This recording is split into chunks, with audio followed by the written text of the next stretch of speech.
Very possible that Russia could start a war in space, but I don't think it's something that they would undertake lightly. It would be kind of an end of days, Putin in the bunker type of scenario. Um, right now, there's already hostile acts going on in space. Russia, China, and the United States are all doing very close approaches with each other's satellites. There are reports of jamming happening in space, things like that. But there are intelligence reports as well that Russia is thought to be working on a nuclear warhead. That if it were to be put into space on a satellite, would be a very crude but extremely effective anti-satellite weapon. Again, though, that's something I think that they would use only in the very last case scenario. But then obviously you have mentioned there's been quite a few reports of Russian meddling, as we would call it, them satellite jammings or moving around certain weapons that do have in space. What does that sort of show? Is this sort of anything they might be trying to do short term? Well, I think it shows that space is really important for a lot of countries as a key national security enabler. And the more the countries depend upon space, the more of an incentive it is for their adversaries to deny, degrade, disrupt, destroy, or somehow intervene with their ability to use space. So I think definitely they're seeing a lot of that happening all around the world. Russia used to be a global space power. We look back at the Soviet times and they were definitely a leader in many things. I'm an American, and so I was raised to believe that we won the space race because we got a man on the moon first.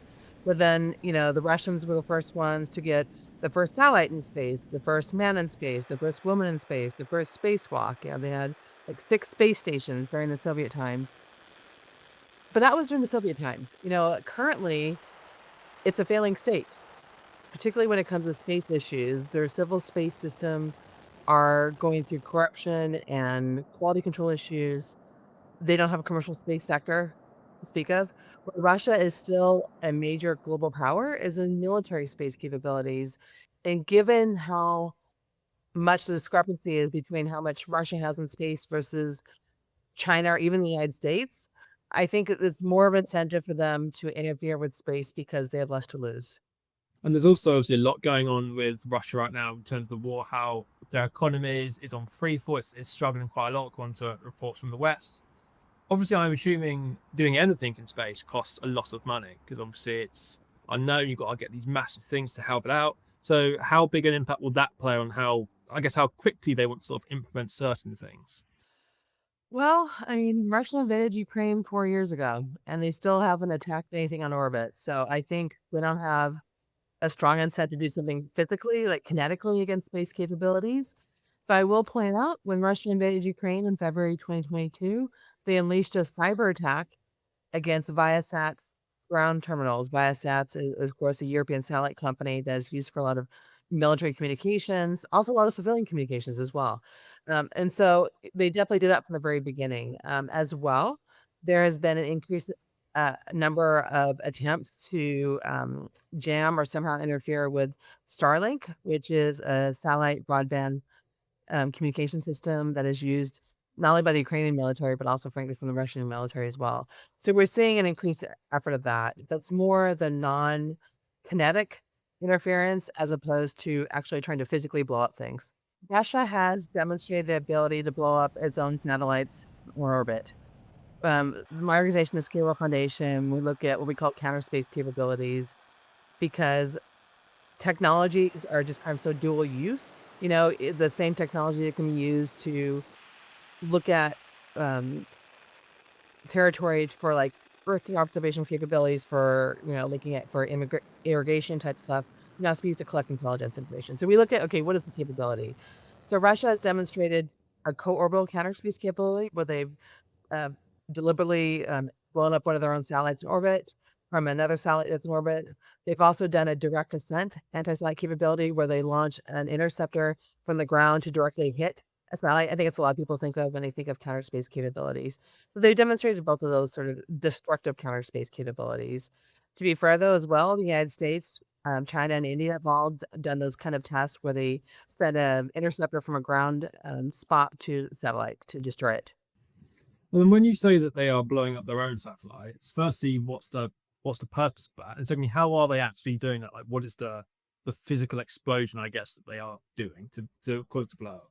Yeah, so the co-orbital ones of where they have a satellite in its orbit that tries to destroy another satellite, those were tests mostly in the 1960s, 70s, and 80s. Those are from decades ago.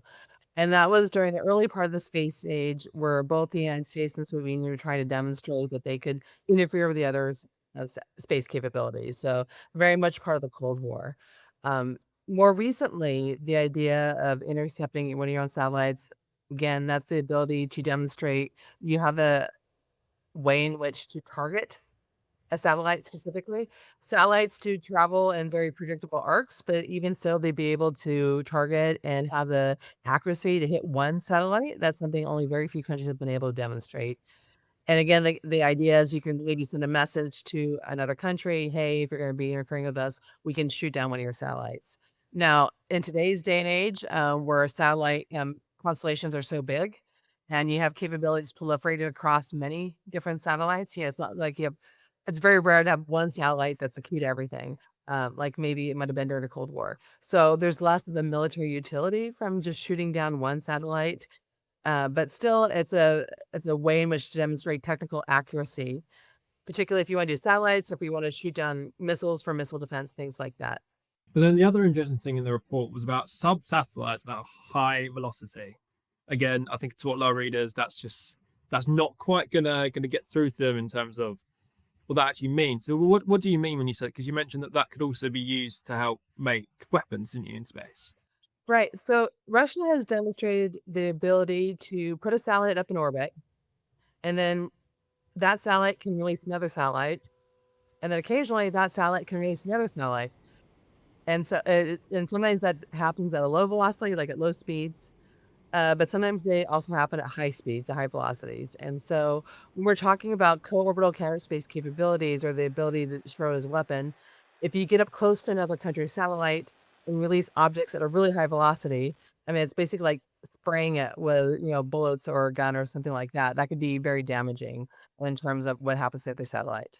And then a lot of the points in the report were about essentially, or how I read it, was that Russia are probably the second behind the US, the second most capable country to do things up in space.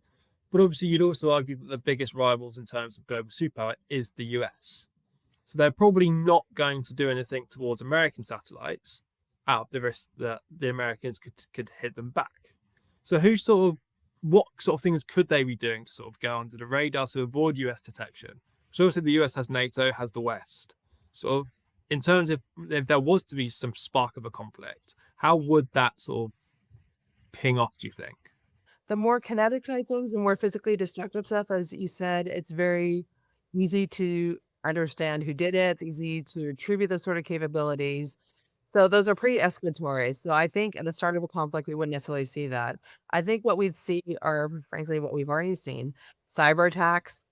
Things like jamming or spoofing. Russia's very good about interfering with GPS, and we're seeing a lot of situations where civil aviation is having trouble using GPS because of it's so interfered with in the Baltics and things like that. So I think we'd start to see an increase in jamming, spoofing, cyber.